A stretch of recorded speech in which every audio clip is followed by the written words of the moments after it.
Ryan, Tony, and Crystal. We can't guarantee that you're gonna look great, but if you wanna stay in shape, well, you better hit the GymWits. That's right, man. welcome to the GymWits podcast. I'm Ryan George. I'm Justin Guild, aka Chef Sonic. And I'm Tony Marinici, aka Tips with Tony, your registered dietitian. And oh, sorry. I don't know why I get thrown off. Sorry. Okay, let me do it again. Let's try it again. I like that. Yeah. All right, we'll do it again. Ba-bum. I don't need the audio cue. Welcome to the GymWits podcast. I'm Ryan George. I'm Justin Guild, aka Chef Sonic. And I'm Tony Marinici, aka Tips with Tony, your registered dietitian. And we are the GymWits. So Ryan is getting thrown off because we're on a Skype call with Tony right now, which also will explain a little bit of the difference in audio sound. Yeah, it will probably not sound like I'm there because I'm not. Yeah. What have you been up to? Because you haven't been, I guess, physically in here in a bit. Yeah, I've just been crazy busy. I actually just got back from a training. It's a certification in adult weight management. So I was in DC for a couple of days. I've just been, I don't even know. Where was I before that? I don't know. Just, sometimes I still work a full-time job, so they need me there sometimes. So, yeah. You're a but busy I miss bee. you guys. Yeah. I miss you guys. Yeah, we miss you Hopefully, too, are we going to record? I mean, not that people need to know this, but on Halloween? Should I come that day? I am off that day. We can do it. I mean, we're going to Sleepy Hollow that evening, but I'll be around during the daytime. So yeah, we could definitely. I think we could get a little something. We can try to maybe come up with a Halloween. The question is episode. do I want to be in New York City? Yeah, that's a different question. Yeah. Pretty crazy, but yeah, that's coming up. Question. But yeah, I'm available if you guys want. I can do that. Nice. So Tone, I hope you're not upset at me because we recently posted an episode that had an outtake of you where you asked, it was like, was this recording? It's something like that. And you were like, no, stop the recording. And I was like, I'm going to leave this in. And you're like, no, don't do it. And I left it in. Sorry, Tone. Oh, no, wait, which one? It was something from a long time ago. It was very charming, the whole thing. So. Oh, my gosh. What did I say? Nothing. It was nothing. It was just kind of like, oh, is this recording? Oh, I didn't realize it was something like that. The whole thing was very cute. Okay. Oh, now I'm nervous. I think I listened to the most recent episode. I'm pretty sure I'm all caught up, but maybe I didn't finish it. Now I'm confused. I don't know. Well, so today we're talking about emotional eating. So I think this is a really good subject, I guess, to talk about. It's something that comes up all the time, and I think it's kind of one of those things where people kind of bring it up almost like flippantly, like. And I guess it would be good to get some insight from you on like how serious it is, and when is it really somebody doing it emotionally, when is somebody just kind of saying it? When people talk about being OCD, and it's like because they maybe they just want to straighten something out. Like that's not really OCD. I think there's a real problem issue. So anyway, right. I guess if you can tell us kind of what is emotional eating and kind of how would you describe it or define it? Emotional eating is pretty much eating for any reason other than actual physical hunger. And then your follow-up question is, when does it become a problem? And we'll get into that a little bit later. But it could literally just be trying to make yourself feel comfortable. So you could be feeling anxious and therefore you go to eat.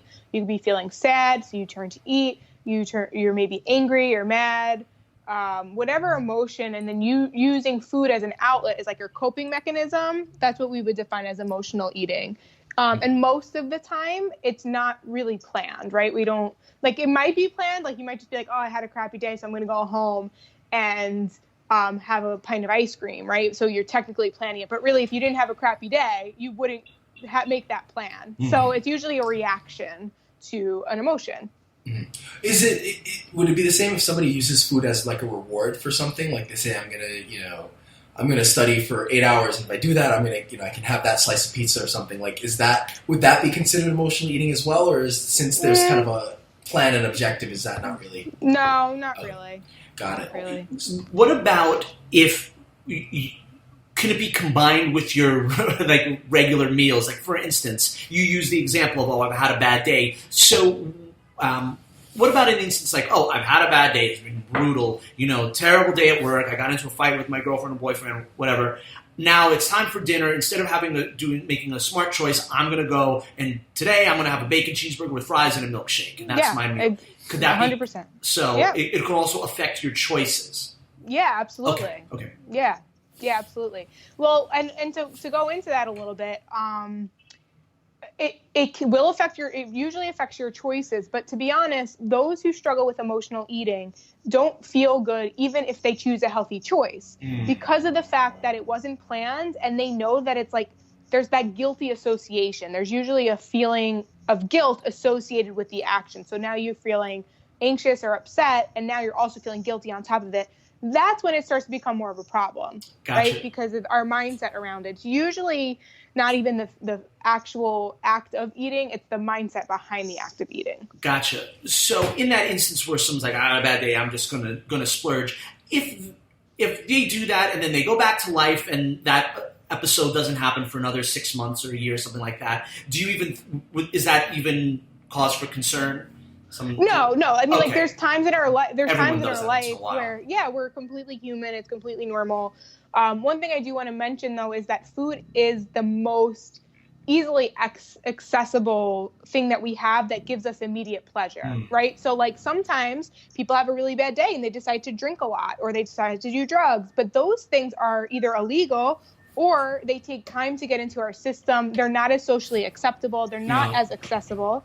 And so therefore there has to be kind of that pause and thought process, which then may lead them to making a better decision. The thing with food is there's really not, unless you intentionally put that thought process there and you stop and take a minute, there's no real time to kind of pause and contemplate. And that's why people tend to go to food, and it's so easily accessible. So although there are some people that might do it once a month, once every couple months or whatever, the person who like the people I help, the people I counsel with nutrition counseling, a lot of them struggle with emotional eating. And those are the people that are doing it on a regular basis, and it's getting in the way of them reaching whatever nutrition goal that they have.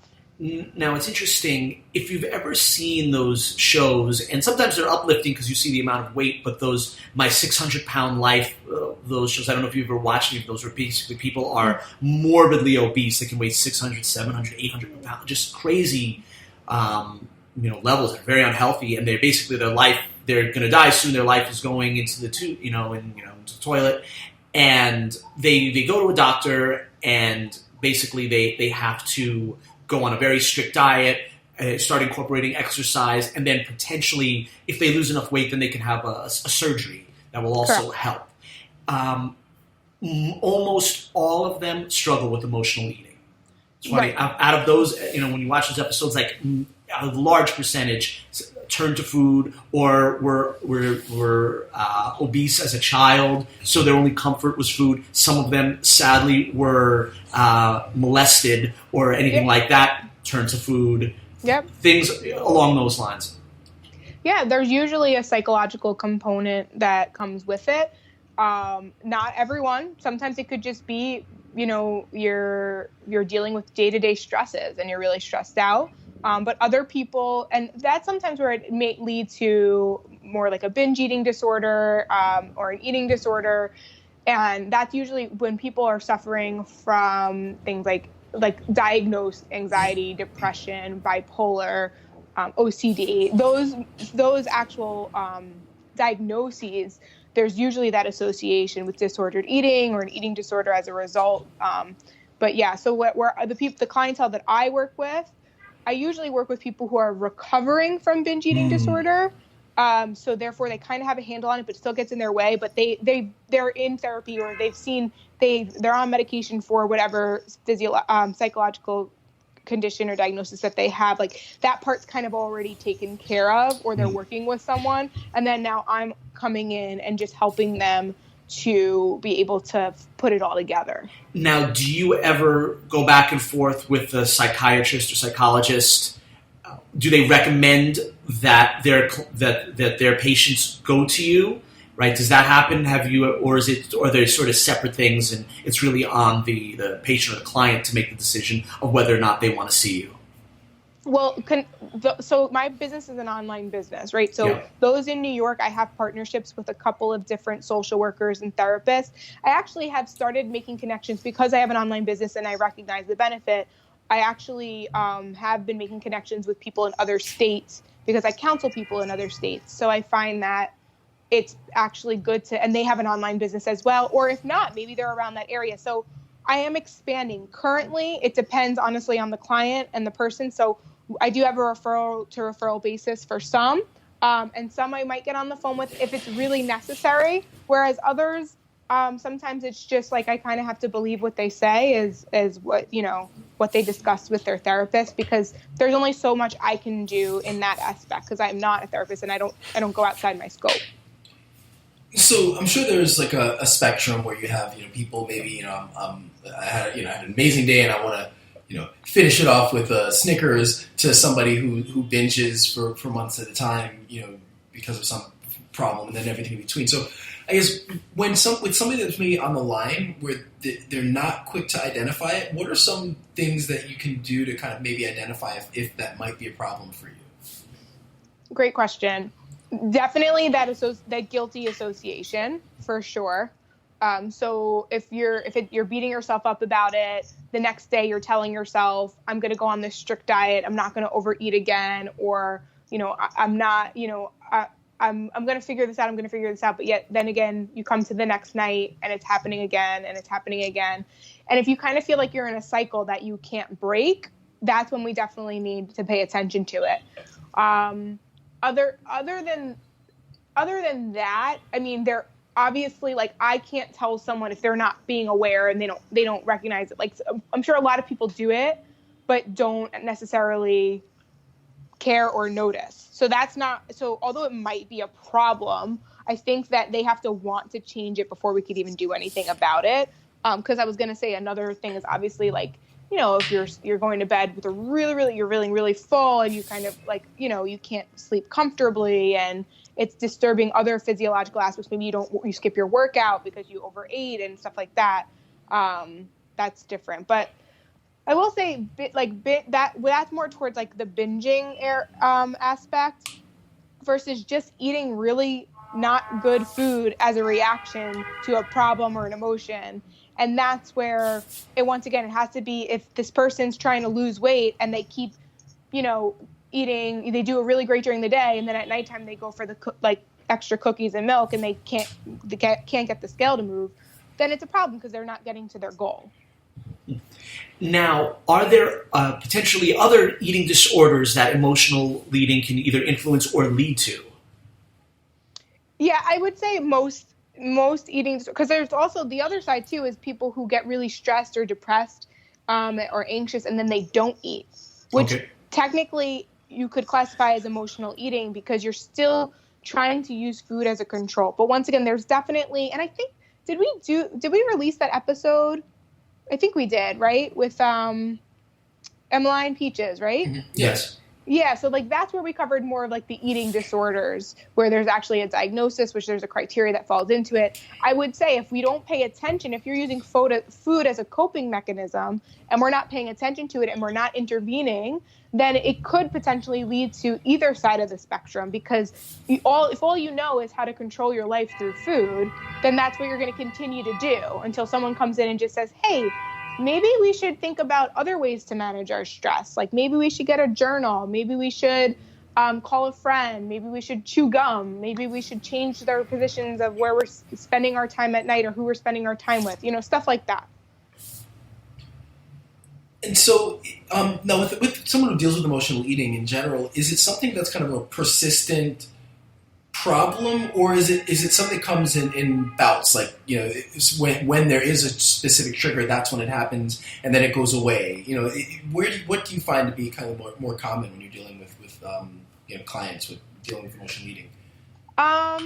So I mean, there are I'm going to go through kind of like the two extremes or two different scenarios, and I'm going to be really transparent and tell you a personal story that I went through. So when I was 23 years old, I'm not sure if I've ever mentioned this on the podcast before. I'm actually wearing her sweatshirt right now. But I lost my best friend to suicide. And that was really hard for me. And it put me in a place where I like had known my whole life growing up, because I was overweight, and like I did deal with depression, but I never really let anybody know about it. It put me in a really bad place, because here I am thinking like I finally figured out my life. My best friend ends her life because she doesn't think she's worthy enough. And now I have to sit with the fact that I don't have my best friend anymore. And now I realize that I don't think I'm worthy either, because everything I was doing was just fluff. And I realized I never actually dealt with my insecurities as a child. And that actually led me to nights of I never completely overate, or when I just didn't care, and I would just eat a bag of popcorn and drink wine every night, and barely did my workout, and it was a state in my life where I was probably depressed, but not clinically depressed, just depressed. I was having a rough time. A lot of things came up, and food was the only thing I knew, food and wine. And I wasn't getting drunk, but I just was drinking every night. That was an experience that kind of led to that. And so it was happening on a regular basis, but eventually I actually did I went to therapy. I got out of it, figured out, went back to my old ways of healthy eating and all of that, and was able to kind of go away, kind of overcome that. Right. Versus, so that's kind of an extreme case, right? We deal with death, we deal with loss, that happens in our life. Then we have the other side of the spectrum of someone who, maybe has a couple of good days, but they hate their job, they're fighting with their spouse, they're having difficulty getting the kids to bed, they're just stressed. They get home, they put the kids to bed, they finally have their alone time, and now every single night it's a fight.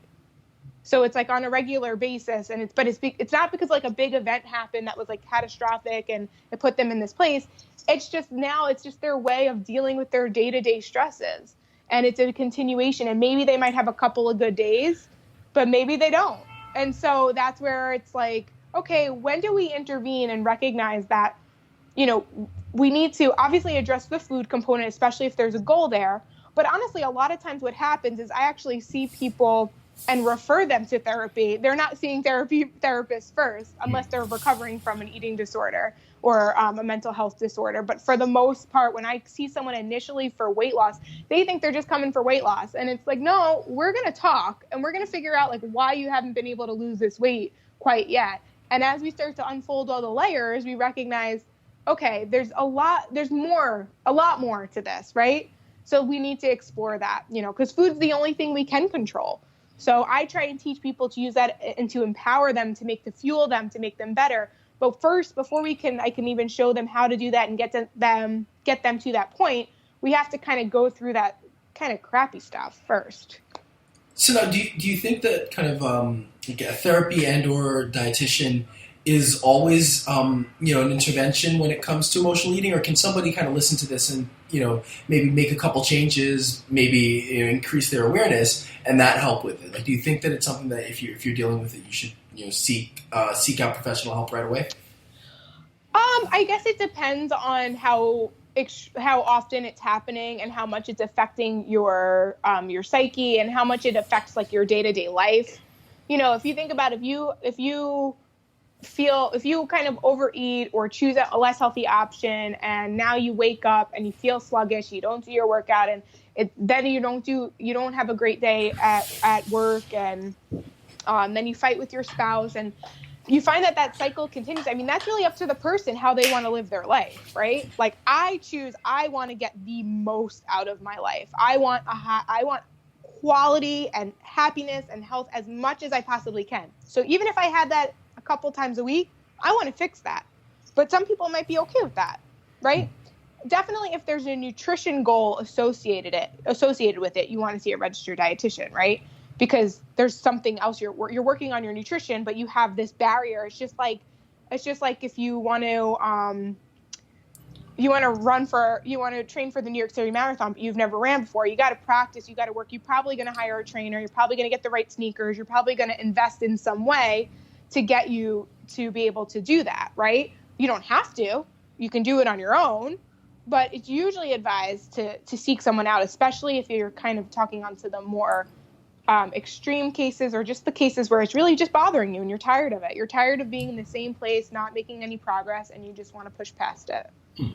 So from your experience, and I don't know if you know if there's any data that you're aware of, are men or women more likely to suffer from this? Is it 50-50, or from your experience, what have you noticed? So I don't have any data on this, but I also do feel like I've just heard this before, that women are more likely to be emotional eaters. Okay. Probably just because they have there's more hormones involved. Sure. However, men definitely do struggle with it too, and probably not spoken about much. Yes. And it was actually interesting. It's funny because you say that, because I was talking to my friend, and he was like, he's like, what do you really do to help your clients? Like, what do they come to you for? And I was like, well, I deal with mostly women who struggle with, they think weight loss, but we end up discovering it's usually related to emotional eating. And he was like, oh my gosh, yes, that's so me. Every time I eat when I'm angry, I eat when I'm anxious. And I was like, wait a minute, really? And that was my own bias and my own, like, that was so ignorant of me to not think like he would understand, because he's a man, as I was talking to him. And that was like, wow. And then, you know what? And also I do have men clients. My predominant population is women, but I do counsel men. And then I started thinking, and I'm like, you know what? Yes, like my clients, yes, we've totally just talked about this 2 weeks ago. Like, I don't know why. I think because we're just so conditioned for women, like in society, we think we're like the emotional ones, but men deal with it too. As you start to develop a relationship with them, like I do with my clients, they trust you, they open